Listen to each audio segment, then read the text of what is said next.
Welcome to your college-bound kid, a podcast for parents, college counselors, students, and anyone who wants a weekly deep dive into the world of college admissions. My name is Dave. I'm a parent of a daughter in college, and we live in Chicago, Illinois. I'm Lisa, and I'm a clinical psychologist and college counselor. I have a daughter in college, a daughter in high school, and a son in middle school. After 30 years in Chicago, we recently moved to North Carolina. My name is Mark. I'm a college coach in Atlanta and the parent of two daughters. Karis, a graduate of Davidson College, and she is the founder of the Spanish tutoring company, SpanishHelpToday.com. And Joy is a graduate of the University of Georgia, and she is getting her master's degree at North Carolina State University. Good morning, friends. I come to you with great jubilation from an Airbnb in Raleigh-Durham. You know, there's times in life where there's valleys and there's times in life where there's peaks. You have to enjoy the peaks because you're going to get the valleys. And this is definitely a peak for our family. So 18 of us from all over Denver, Minnesota, Canada, Georgia, all gathered to celebrate my daughter Joy's graduation from North Carolina State University, 8 a.m. on the 5th. And I swear to God, we were louder than anybody in that whole Coliseum when she walked across the stage. My brother Norm's got some pipes. In fact, we were so loud that this dad in front of us, he whispered to Norm and I, and he said, "Hey, I'm the only one here for my daughter Mary. Can we recruit you to make noise like that for our daughter?" So sure enough, we brought our A game and we cheered Mary like crazy. And we got to meet her afterward. And she's like, "Where was all that celebration? Who are all those people cheering for me?" So it was really nice. And then we let 5-5 be Joy's Day. And then Karis' Great American Baking Show went live on Roku on the same day. But we let 5-5 be Joy's Day. And then we all gathered in the evening of the 6th, and 18 of us, and had sushi and watched that. So I'm still on the clouds.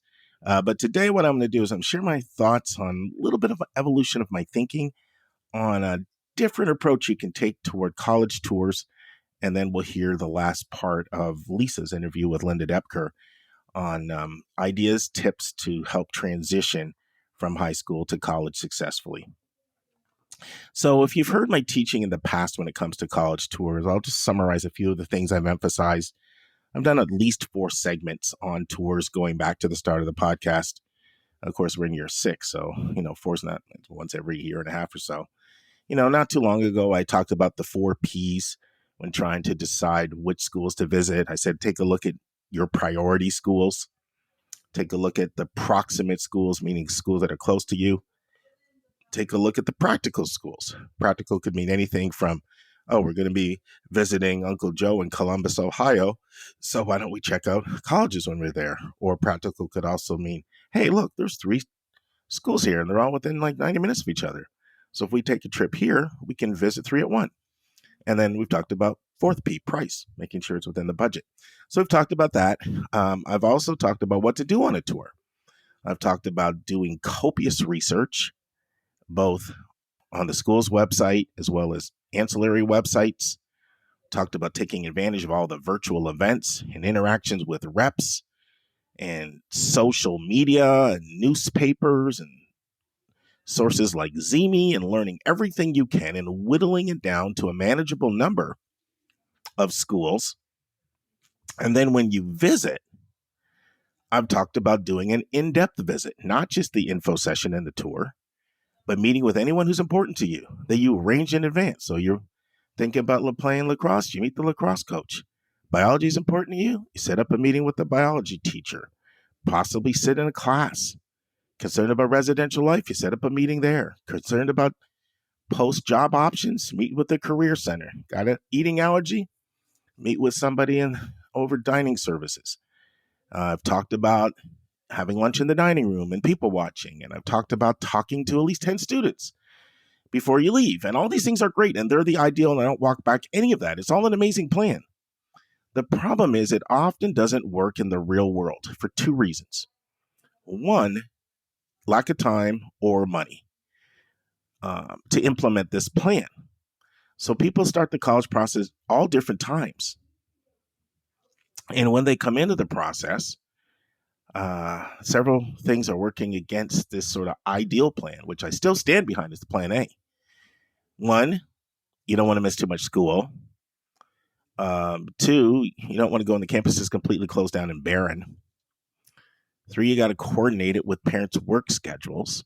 And if we're talking hotel, airfare, rent-a-car, meals, it's pricey, especially to do multiple visits like this. So inevitably, the ideal doesn't always work out. So this is still plan A, what I shared before, and I'll always stick to plan A, but you need a plan B. The problem is in plan A, it can be really difficult to visit more than one school in a day, unless the schools are within an hour commute of each other. You can pull it off if you grab the first one in the morning, maybe an 8, 8:30, 9 at the latest, and then a 1, 1:30. If you've got less than an hour commute. But if the schools are like 90 minutes apart, you can't do it. So the reality is, how much time do you get off to visit all these schools? What if you're starting out with a college list of 25, 28 schools and you're trying to whittle them down? Can you really get to all those schools? Well, the reality is most people can't. And so the question is, what do you do next? What is the plan B? And first, I think we need to ask ourselves an important question, and that is, what is it that you actually gain from a tour that you don't get from doing internet research, including the virtual tours? Well, I'm going to share a story with you, and a lot of people that I work with individually doing college counseling listen to this podcast. So you'll be familiar with this story because I share it with most of the families I work with, but I'm going to share it with you now.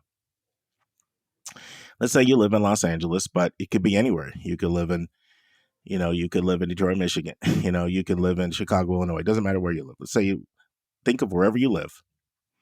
Let's say all of a sudden you found out that you have to relocate to Dallas, Texas because of a job opportunity that you just can't turn down.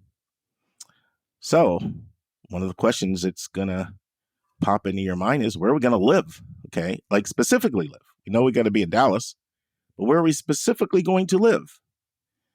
And the reality is there's a lot of things you can do from the internet. You can research neighborhoods. You can see what the cost of housing will be. You can see what safety's like. You can see what the quality of the schools are like. Yeah, crime. You can look at things like home appreciation. You can look at things like, where you're going to work, so you can map out proximity to work. What would the commute be like from different neighborhoods? And you can look at proximity to things like the theater scene, the art scene, athletic scene, downtown. You can even do home tours. And now they've gotten more and more sophisticated on places like Realtor.com and Zillow and Trulia. And so you can do a lot.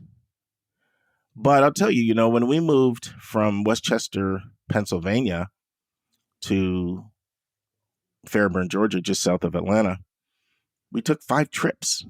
5 trips. Why do we take 5 trips?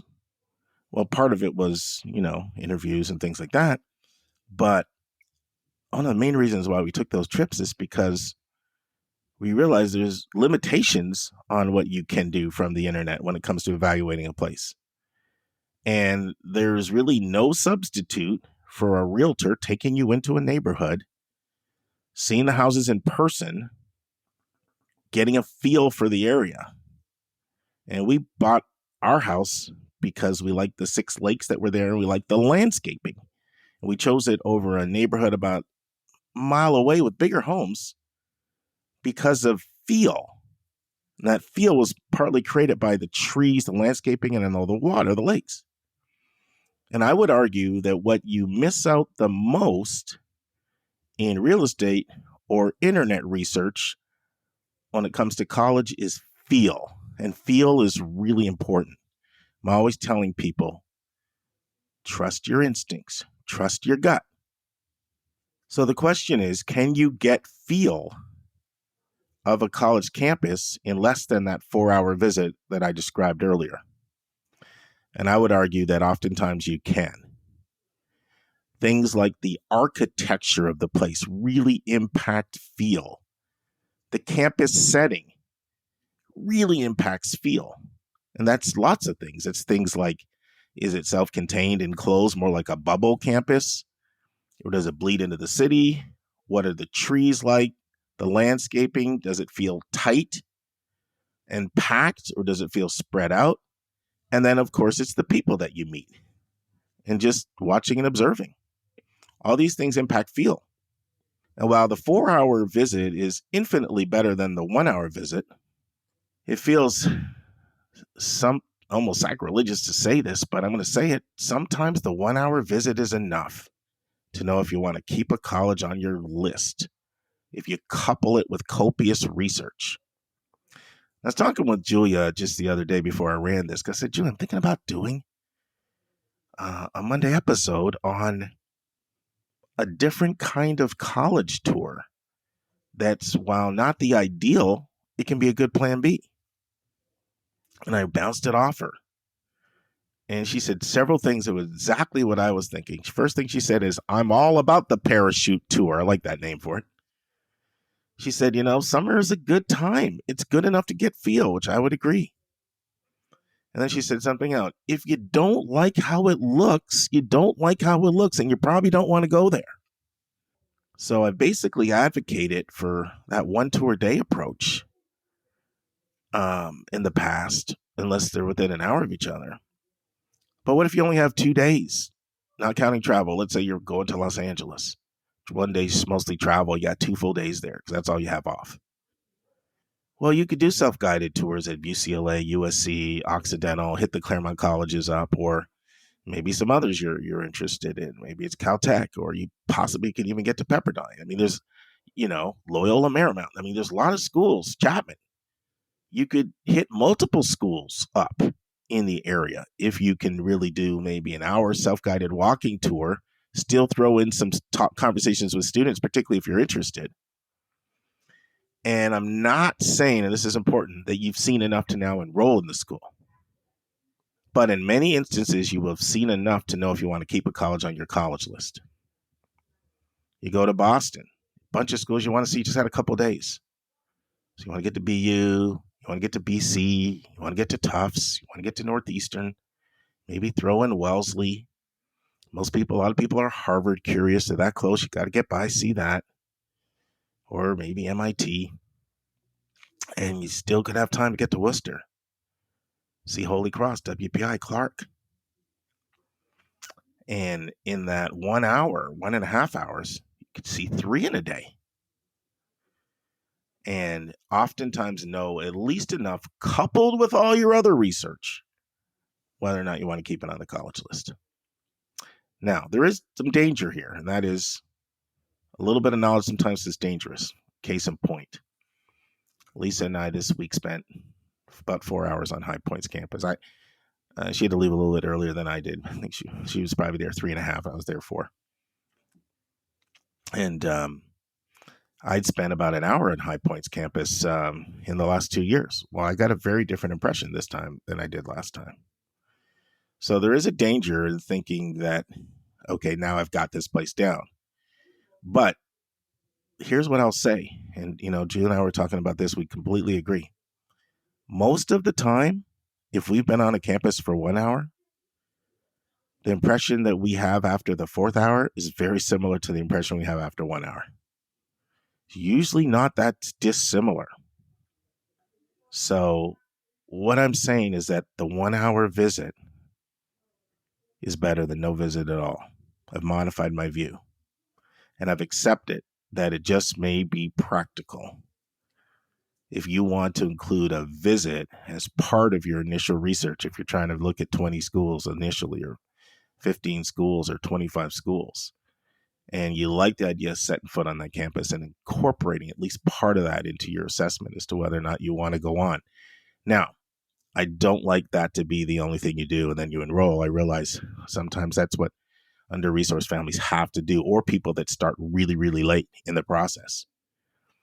One thing that was hard for me this year, I had a student that started really late, and he did really well.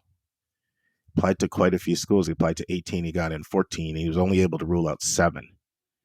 I'm talking with him 10 days before his decision, and of this, he still has 7 schools under consideration. And here's the bad part. Of the 7, he only was able to visit 3 of those 7. So now does he go to one of the 3 he visited? Or does he consider one of the other 4 he likes a lot but didn't visit? That's what can happen if people either start too late or don't get a chance to get to the schools on their list for lots of reasons, time, money being the 2 biggest reasons. So I just wanted to share an alternative approach that's not the plan A, it is the plan B, but it's better than not setting foot on the campuses at all. And it might be practical, especially for people with limited time, limited resources, or people that start the process late.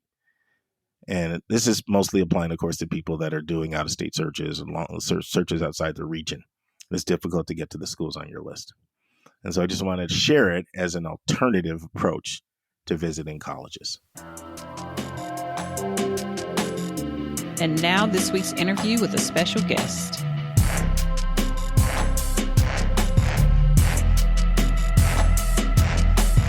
Okay, friends, hopefully you heard Lynda and Lisa, my 2 colleagues at School Match for You and 2 of our 7 co-hosts, just having a candid conversation with each other about tips and ideas for both students and parents to go from May 1st all the way through that first semester in college, practical ideas. Lynda literally just going through the process this year, took notes as she went through it. Lisa hadn't been through it that long ago, so it was easy for her to reflect back on Lily and her going through this journey. And there's a lot of good nuggets in there. So if you missed part 1, I encourage you to go back and listen to it. And we'll now resume with the final part of Lynda and Lisa talking about transitioning to college. You touched on something that I wanted to ask you about, because I know Samantha was an incredible student in high school and probably quite easily the tops of her class. But then she goes to University of Chicago, where everyone was at the top of their class. And, my recollection of the classes freshman years, they were not easy for me. And I did not get the same grades that I did in high school that first year. How did that go for her? How has that transition been to that different environment? Yeah. Midterms, we had a conversation. I think she got a midterm grade that she was not anticipating, and was a little disappointed with. And you could hear it in her voice, that she might be spiraling down a path of despair over one midterm grade where, she had great homework grades. But I think she's, recovered from that. But it was, she was happy to be around students who are intellectually curious. And the classes are hard, no doubt about it. And the homework is intense, and it's never done, and Oh, no. having to learn how to manage her time has been one of the big things. And Samantha was probably one of maybe the only student during the pandemic that loved the hybrid schedule.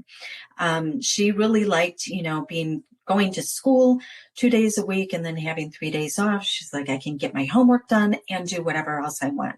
So she felt like she would be ready for the college kind of thing. But I think that's been a big learning curve, as to how to manage that time. Because quite frankly, when you go to school, there's all of these amazing things happening. They have speakers on campus. There are different workshops that you can go to. There are sporting There are events. parties, Lynda. There are lots and lots of parties. Yes, there's all of this fun stuff happening. And, how do you say no to that? Because you have to slog through, problem sets. So learning how to delay gratification is something that I think she's been working on, alongside everyone else. But we'll talk to me again after finals. We'll see how that comes out in the wash. Yeah.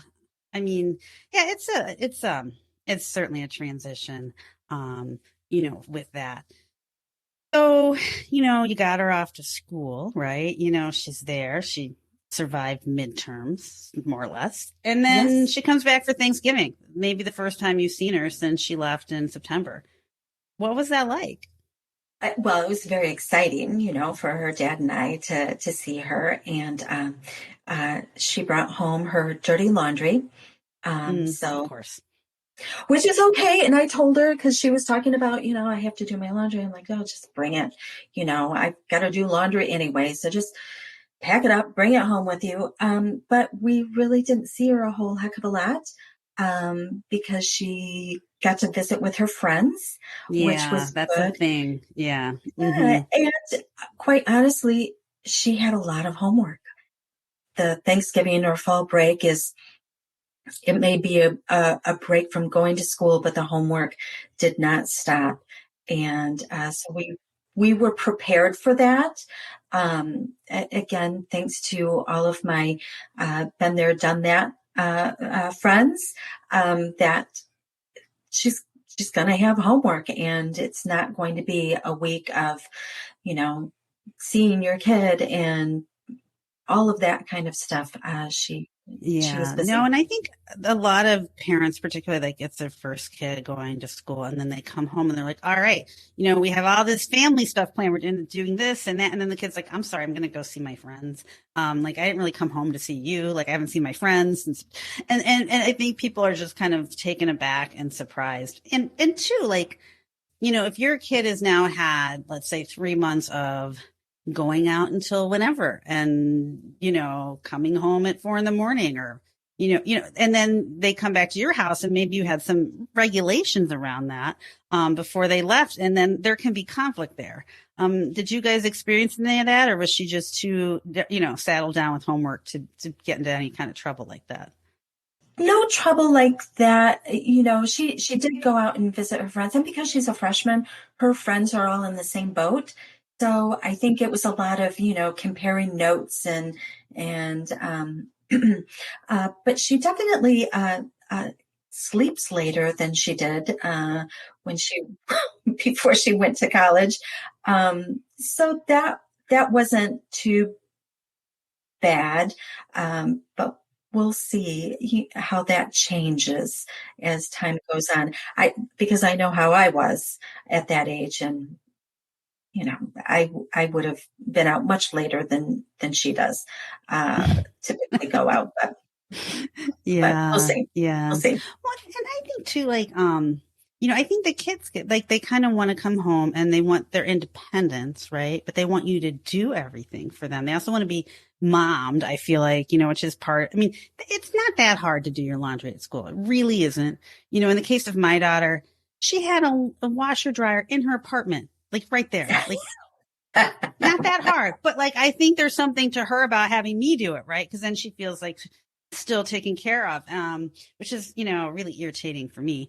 But, or like, they want you to cook for them, or they all of a sudden, people come in and it's like, they go to bed, their kitchen's clean, they wake up and it's like, a bomb and several frozen pizzas went off in there. And, the kid just leaves it, right? And there's all this fight because they haven't really adjusted to how to be grown-ups in their house. And that's a transitional period. And, so they want all the advantages of all the things, right? I want to have all the advantages and do whatever I want. And I want you to do all the things I don't want to do for me. And usually that doesn't work out. And I can see how, I agree with everything that you said, but, my one and only, of course I'll do your laundry. You're coming home. What are your favorite meals? You're right, year one. Right. Right. So I have a feeling that will change. I told her, the one thing, getting her ready in September and getting moved, she decided in the process of packing that it would be a good time to clean out her closet. So even now, still, her room has got about 3 piles of clothes that are there because I don't know what to do with them. And I told her, you have to give me direction. I'm not going to make these decisions for you. So I can see how, for me, I'm still in that, I want to take care of you kind of mode, but I'm getting there like, all right, Right. you can deal with some of this on your own. Like I said, we're still pretty early into this You're kid still away. transitioning. But I do think that I found that when you start getting irritated with them about something, that probably means they're ready to do it. But you don't tend to get irritated. Like, you don't get mad at a baby because they can't change their diaper, right? You might not want to change their diaper. You never get mad at them about it. But like, if it was like a 22-year-old and they wanted you to change their diaper, you'd be pissed. And I think that that's the same, for kids. Like, as soon as you really get a sense that they're ready to do it and they're just resisting doing it and you start feeling annoyed, that's when I think I would say you make the change and say, nope, not going to happen. Yeah. And I think for us, I mean, when you're busy, of course I'm going to help. I am happy to help when I know you've got so much on your plate. One of the things that we have struggled with for a while is during the pandemic, she took up baking, which, yay, I am happy to have her bake all kinds of good things. But somehow there's always time to bake and never enough time to clean up the kitchen. And those are the kinds of things I take issue with. But, what are you going to do? Yeah, nothing's perfect. I mean, she's a great kid. And so, but I hate cleaning up after baking because that, my kids, when they bake, it's like somehow there's batter on the ceiling. Like, how did you even do that? I don't even know what happened here. That's me. That's me when I bake. One time, this was when Lily and her friend Maddie were in middle school. They got involved in an icing fight. And I swear, like, we had to move in order just to finish cleaning up from that. And that was like, 5 years later, because like wherever you think you cleaned up the icing, you move something and find another piece of icing. So that just never ended. So, it just sounds like it's gone super well for you so far. And Samantha's doing great, which is great. But what advice do you have for other parents? Like, so is there things that you did that made it go smoothly or things that you would recommend not doing? What would you say to other parents? Well, first, let me tell you, when we say it's gone smoothly, we thought, because she is our only one, that it would be really traumatic. I mean, we were braced for the nonstop tears on our part, not necessarily hers. And it really has gone much better than we expected. And I think that is because she is happy. And, because when we heard that tinge of I'm not sure how this is going after that midterm grade, I'm checking plane flights, how long is it going to take us to drive up there? Ready to swoop in, and I had to stop myself. So it's been easy because it's going well for her, and we're happy. She's happy with her choice, and we're happy for her. So I say that because it's so important to find that school where she is going to be happy. Right. And of course that goes all the way back to, building a list and selecting a school and doing the research about what's going to be the right place for your child to land. And Samantha really did love all of the schools on her list, and could have been successful at any of them, but she just happens to be doing really well there. And of course, I think part of that is just, it's planning. It's really planning ahead and knowing what you're getting into. And we did a lot of setting expectations, what we expected of her. And we tried to get her to tell us what she expected of us. And we really haven't had a lot of hard and fast expectations about her going to school.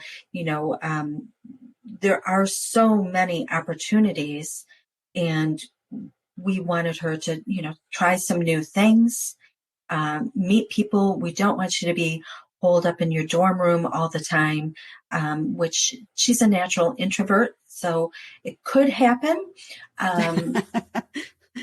But that's why you have the library on Saturday night at the University of Chicago. It's the perfect solution. Yes. And so that has helped. I think the parents who think they're going to have the same kind of relationship when their kid is 6 hours away as when they're living in the same house, it just doesn't work. They're busy. You can't expect to get a reply to a text all the time, and we do not get phone calls very often. And FaceTime we have to specifically request. And part of that is she's like, there's nowhere, to have no privacy. Yeah. There's no privacy, trying to negotiate that around roommates and that type of thing. And, the roommate thing, I do want to mention, because setting expectations with roommates is something that we had talked about. And I think sometimes there's thought, you're going to meet your roommate and you guys are going to be best friends, and, and we're like, it doesn't happen that way. And one of the things UChicago does, which I kind of like, is you don't get to choose your roommate. I know there are a lot of schools out there, like, go out and Facebook or Instagram and you find someone and you can request. And UChicago doesn't do that. You get that short questionnaire on if you sleep late or how messy you are, and they pair you with someone.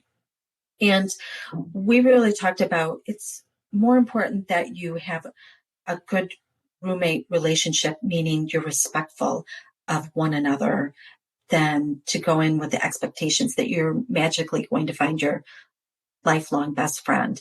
And it's worked out well for Samantha. She's got a good roommate who is interested in things that Samantha isn't typically interested in. But it sounds like they have a really good roommate relationship.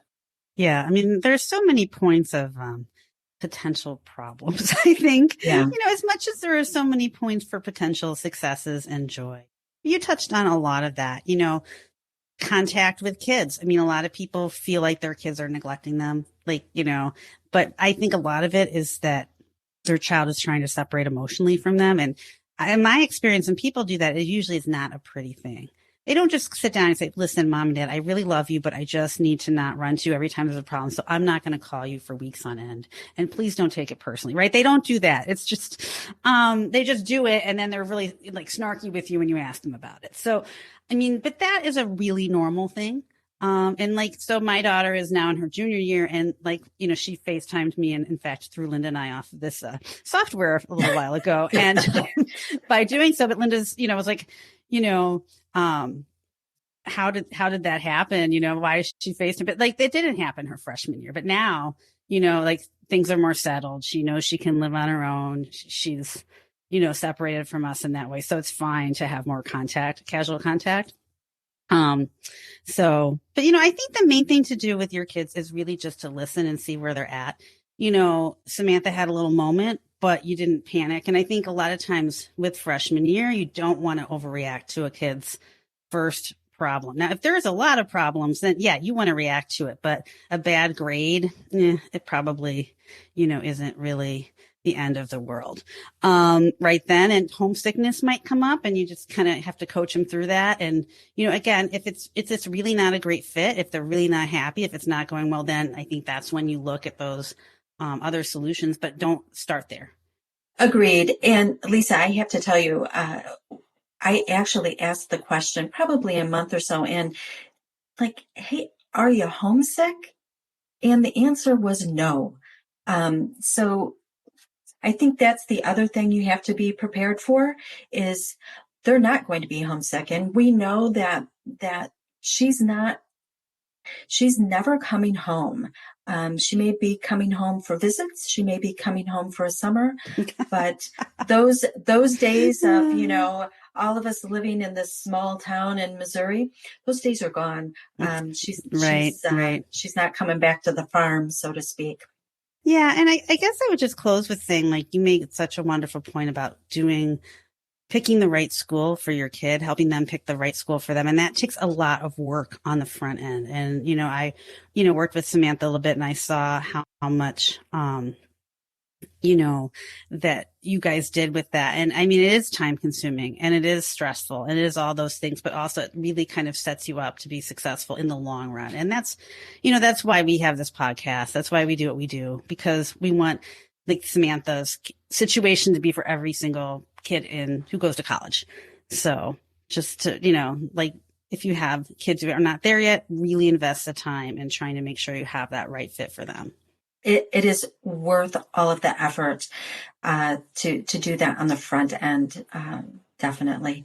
And, Lisa, the last thing that I would say about, things going well during this transition is if the parents and the student just exhibit some grace. I'm on, of course, I sign up for every single newsletter coming out of the school, and I am forever, according to Samantha, sending her like, hey, look at what's happening at, the Institute of Politics, or this concert looks good. And those kinds of messages never get a reply. I told, we had a conversation about it, and I said, I'm just sending these to you because I know you're overwhelmed, and, you may miss some of these, and it may happen. And, so I'm going to keep sending them. You don't have to do them. Maybe a little bit of me living vicariously through my student. I was going to say, like, I want to go to you can send them to me. I know, right? But. And she, so I'm like, you just have to understand that this is not coming from a place of, I want you to do this. You should really be doing this. Why aren't you doing this?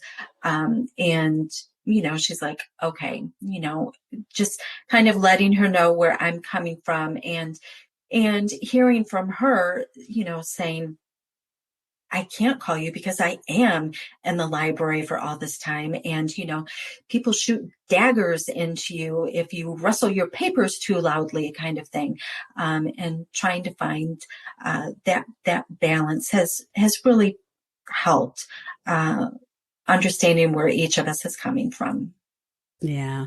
Well, thank you so much for sharing your experience, about how it's all gone. And I'm sure we're going to check back in with you, like you said, after finals, maybe after the end of year one, and see what other pearls of wisdom you've accumulated along the way that you can share with everyone.